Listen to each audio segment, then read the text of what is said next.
The rain lashed against the windshield, mirroring the turmoil within Jack. He tightened his grip on the steering wheel of his aging pickup, its headlights barely cutting through the downpour. Another job interview had ended with a polite dismissal. His clothes were still damp from the waiting room, and his wallet held nothing but a photo of his daughter. In the back seat, 6-year-old Lily slept peacefully, clutching her favorite stuffed rabbit. Jack glanced at her through the rearview mirror, a mix of love and sorrow in his eyes. She was his anchor, the one constant after losing his wife 2 years prior. Everything else had slipped away: the house, the job, the savings, even his self-assurance, but not Lily. Never Lily. As he navigated the familiar winding road toward their modest rental, the windshield wipers kept a steady rhythm, a somber metronome to his thoughts. Each day felt like a battle against despair. He couldn't let Lily see how close he was to giving up. The heater sputtered, offering little warmth. Jack exhaled slowly, watching the fog form on the glass. He didn't know how much longer he could endure. The world felt cold and indifferent, but he wasn't ready to surrender. Not for her, not yet. Just when he thought the night couldn't grow darker, something on the roadside caught his eye. As Jack rounded a bend, his headlights illuminated a figure among the trees. He slammed the brakes, the truck skidding slightly before halting on the muddy shoulder. His heart pounded, not from fear, but instinct. Something was amiss. He left Lily sleeping and stepped into the rain, boots sinking into the soaked earth. At first, he thought it was a scarecrow, or perhaps a mannequin, but as he approached, the truth struck him. A woman stood there, drenched, chained to a tree. Her once elegant dress was torn and filthy, her feet bare, her arms trembling. Her face was streaked with mud and tears, yet her eyes, wide and haunted, met his with a silent, desperate plea. Jack froze, disbelief twisting in his chest. "Are you okay?" he asked, his voice nearly drowned by the rain. She didn't speak, didn't move. He looked around. No car, no house, no sign of anyone else. Just her, alone, abandoned. His own troubles, the unpaid bills, the empty fridge, the weight of single fatherhood, suddenly felt small. Whoever she was, whatever had happened, she needed help. And Jack couldn't walk away. He removed his coat and gently draped it over her shivering shoulders. "You're safe now," he whispered, not yet realizing that rescuing her would end up rescuing him too. Jack didn't sleep that night. He couldn't. After freeing her from the chain with an old rusted tool from his truck, he brought the stranger home, wet, silent, and visibly exhausted. Lily stirred when they entered, rubbing her eyes, but said nothing as Jack gently laid the woman on the couch and wrapped her in blankets.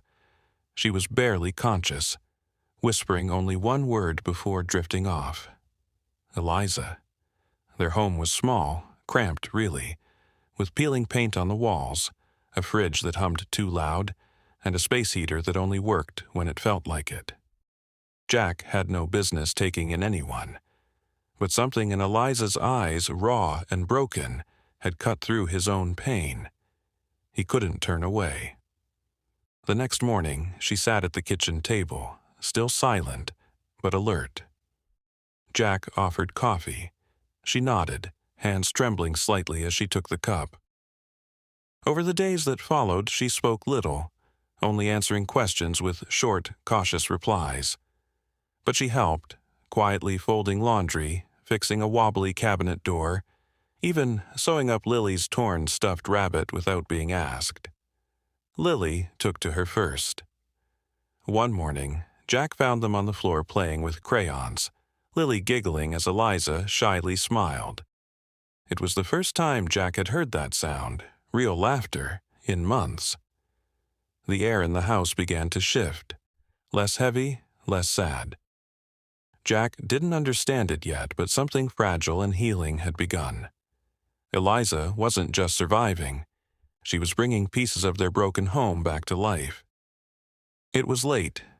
Lily had gone to bed hours ago, and the house was wrapped in that deep, heavy silence only night can bring.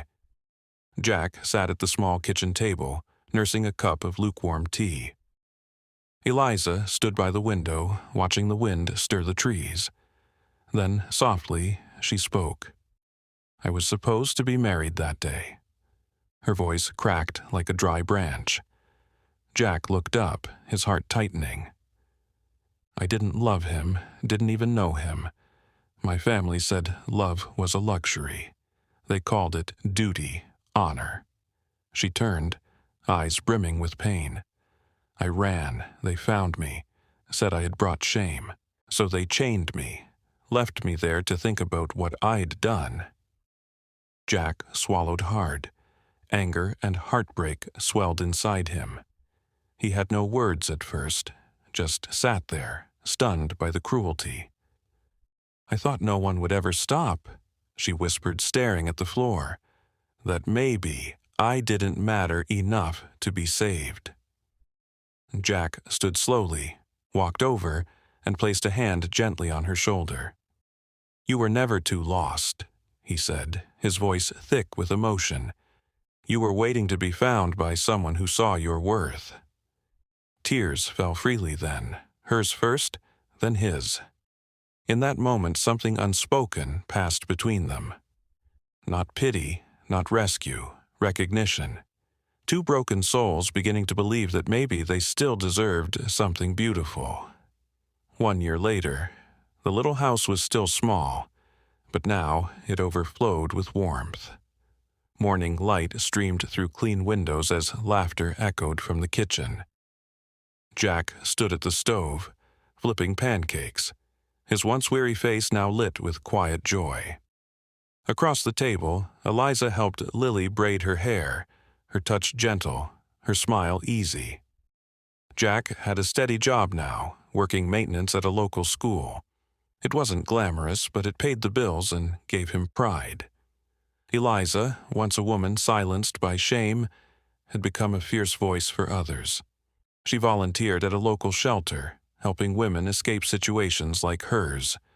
Her story, a lifeline for those on the edge of giving up. Lily beamed every time she introduced her. "This is my mom," she'd say proudly, as if the title had always belonged to Eliza, and maybe, in all the ways that mattered, it had. That night, after Lily fell asleep, Jack and Eliza sat on the porch, hands entwined, watching fireflies flicker against the dark. They didn't talk much, they didn't have to, because they knew they were never meant to save each other. They simply chose to love, even when broken. And in that choice they found something unshakable. Sometimes the broken save the broken, and when love is given freely, even by those who have nothing, it comes back as a miracle.